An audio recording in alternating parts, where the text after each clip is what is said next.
Sir నమస్కారం sir. నమస్తే. Sir తొందరలో కేబినెట్ మీటింగ్ అయితే ఉంది సార్ ఏపీలో. అయితే చంద్రబాబు నాయుడు గారు ఒక ప్రత్యేక చట్టం తీసుకురాబోతున్నారు. అది కూడా సోషల్ మీడియాని కంట్రోల్ చేయడానికి. ఎందుకంటే సోషల్ మీడియాలో ట్రోలింగ్ పెరిగిపోయింది. దీన్ని కంట్రోల్ చేయడానికి ఒక చట్టం వస్తే ఇది అదుపులో ఉంటుంది అన్న ఒక నిర్ణయం తీసుకున్నారని, తొందరలో ఈ సమావేశంలో కూడా దీన్ని గురించి చర్చ రాబోతుందని చెప్పేసి వార్తలు అయితే వైరల్ అవుతున్నాయి సార్. మరి ఈ ప్రత్యేక చట్టం ఏ విధంగా ఉండబోతుందని మీ ఒపీనియన్ సార్, ఏమేమి చెప్తారు దీని గురించి? సోషల్ మీడియా మాకు అనుకూలంగా పనిచేయాలా? సోషల్ మీడియా మా మీద విమర్శిస్తే మేము తట్టుకోలేం. సోషల్ మీడియాలో భావ ప్రకటన స్వేచ్ఛ ఉంది కాబట్టి దాన్ని ఆసరా చేసుకుని మీరు మా మీద దాడి చేస్తే ఒప్పుకోం అనేది చెప్పడం కోసం చట్టం తేవాలని ప్రయత్నం చేస్తున్నాడు ఆయన. అంటే మిమ్మల్ని ఎవరు మాట్లాడకూడదు, మిమ్మల్ని విమర్శించకూడదు, కానీ మీరు మాత్రం ఎవరి మీదైనా ఏ పద్ధతిలోనైనా దాడి చేస్తారు. అంటే ఇక్కడ సోషల్ మీడియా ఒకటే కాదు, తెలుగుదేశం పార్టీకి చెందినటువంటి ఆంధ్రజ్యోతి, ఏబిఎన్, అలాగే ఇంకా ఉన్నటువంటి ఛానల్స్, ఈనాడు ఉంది, TV5 ఉంది, ఇవన్నీ కూడా వాళ్ళు మార్కెట్లోకి పంపు చేస్తున్నటువంటి వార్తలు ఏ మేరకు నిష్పక్షపాతంగా ఉన్నాయో కూడా చూడాలి. ఇప్పుడు అందులో ప్రసారమైనటువంటి ఒక కథనమే కదా పోసానిని రెచ్చగొట్టి ప్రెస్ మీట్ పెట్టించింది. TV5లో ఒక సోలో యాంకర్ షో ఒకటి ఉంటుంది. ఆయన ఒక డాక్యూ డ్రామా లాంటిది చేస్తాడు అక్కడ. ఆ డాక్యూ డ్రామా డిజైనింగ్లో పోసానిని తీసుకుని పోసానిని టార్గెట్ చేసి నడిపాడు అది. అలాగే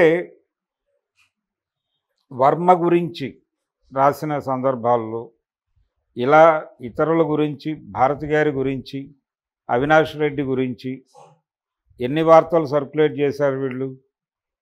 అలాగే జరిగిపోయినటువంటి అంటే వెళ్ళిపోయినటువంటి రాజారెడ్డి మీద ఎన్ని కథనాలు ప్రచారం చేశారు. వైఎస్ మీద కూడా కథనాలు ప్రచారం చేశారు కదా.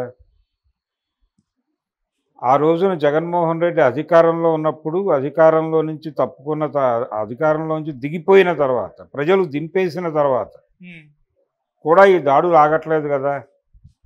స్టిల్ ఈ రోజుకి ఆ దాడులు కొనసాగుతూనే ఉన్నాయి.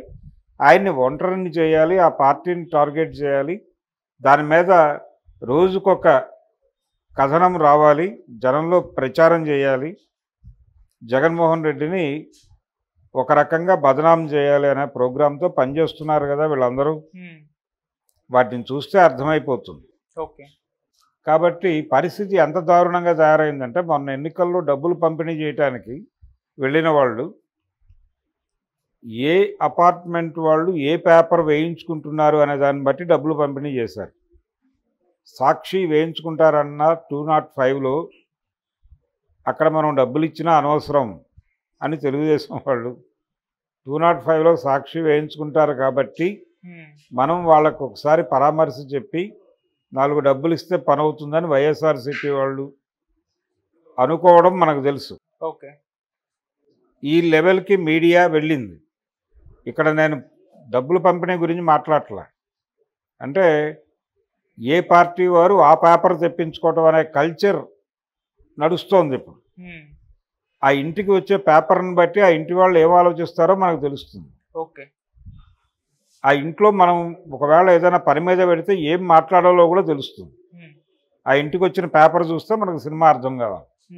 ఒకవేళ సాక్షి, ఆంధ్రజ్యోతి రెండు టేబుల్ మీద ఉంటే అక్కడ ఒకలా మాట్లాడాలి. ఆంధ్రజ్యోతి, ఈనాడు ఉంటే ఒకలా మాట్లాడాలి, జ్యోతి ఉంటే ఒకలా మాట్లాడాలి. ఇలా తయారైంది పరిస్థితి. కాబట్టి మీరు కూడా ఉన్నారు ఈ ఏరియాలో. చంద్రబాబు గారు గుర్తించాల్సింది ఏంటంటే, చట్టం తీసుకొచ్చేటప్పుడు వారు కూడా చేసింది అదే. వారికి కూడా సోషల్ మీడియా సైన్యం ఉంది, సోషల్ మీడియా మాఫియా కలదు. లేదు అని చెబితే అది బుకాయింపు, బూటకం మాత్రమే. అన్ని పార్టీలకి ఉంది, భారతీయ జనతా పార్టీకి కూడా బలంగా ఉంది. కాంగ్రెస్కి కూడా ఉంది. ఇందులో చాలా ఎఫెక్టివ్గా పనిచేసే సోషల్ మీడియా సైన్యం mafia Bharatiya Janata party. Social మీడియాలో ఎవరైనా సరే, యూట్యూబ్లో ఎవరైనా సరే వాళ్ళ అభిప్రాయాలకు వ్యతిరేకమైన వీడియో మాట్లాడితే ఇమ్మీడియట్గా రంగంలోకి వచ్చి బెదిరింపులు మొదలైపోతాయి. మీరు మాట్లాడిన అంశం మీద వాళ్ళు వందలాది పేజీల తప్పుడు ఇన్ఫర్మేషన్ని డంప్ చేస్తారు. అక్కడ అధికారిక సమాచారం అనే పేరుతో డంప్ చేసి ఆ పోస్ట్ పెట్టిన వాడిని రెడిక్యూల్ చేస్తారు. ఇది నడుస్తోంది. ఓకే. మీ కూటమి ఎన్డీఏ కూటమిలో సోషల్ మీడియా మాఫియా లేనటువంటి పార్టీ ఏదైనా ఉందా? ముందు చెప్పండి. ఆ తర్వాత చట్టం తెండి. అంటే చట్టం తెచ్చేసిన తర్వాత చట్టం ఎందుకు చేస్తున్నాడు ఆయన? తన వ్యతిరేకుల్ని దీనిలోకి తీసుకొచ్చి, రాడార్లోకి తీసుకొచ్చి వాళ్ళని లోపలయ్యటానికి. ఇప్పుడు టాడా యాక్ట్ తీసుకొచ్చారు ఆ రోజుల్లో, టెర్రరిస్ట్ యాక్ట్. దాని కింద ఊళ్ళల్లో కరపత్రాలు పంచిపెడుతున్న వాళ్ళ మీద కూడా టాడాలు పెట్టారు. ఓకే. ఇది పరిస్థితి. డెఫినెట్గా చట్టం తీసుకొచ్చేది ప్రతిపక్షాలను అణగదొక్కడానికే, ప్రతిపక్షాలను కంట్రోల్ చేయటానికే. ప్రభుత్వ వ్యతిరేక ఆర్గ్యుమెంట్స్ ఎవరు చేసినా వాళ్ళ చట్ట ప్రకారం నేరస్తులు అవుతారు. అంటే ప్రభుత్వాలకు వ్యతిరేకంగా నియంతృత్వమే, అంతకుమించి ఏమీ కాదు. ఓకే. జగన్మోహన్ రెడ్డి మీద ఏ ఆరోపణలు అయితే వీరు చేశారో అవే వీరు చేస్తున్నారు. ఇప్పుడు వాటినే ఆచరిస్తున్నారు. జగన్మోహన్ రెడ్డి ఏం చేశాడో వీళ్ళు అదే చేస్తున్నారు. కాబట్టి భిన్నమైన పాలన అనేది బ్రహ్మ. ఓకే. వీరు చేసేది ఏమిటో వారు చేసింది అదే. వీరు చేస్తే శృంగారం అని వీరు అనుకుంటున్నారు. ఆ రోజున వారు కూడా అదే అనుకున్నారు, వారు చేసేదే శృంగారం అని. అప్పుడు వీరు చేసేది వారికి వేరేలా కనిపించింది. ఇప్పుడు వీళ్ళకి ఆయన చేసేది వేరేగా కనిపిస్తోంది. అంతే తేడా. ఈ ముసుగులో ప్రభుత్వం మీద ఎవరు విమర్శించినా వాళ్ళు ఈ రాడార్లోకి వస్తారు. ఇప్పుడు జగన్మోహన్ రెడ్డి ఒకడే టార్గెట్ కాదు.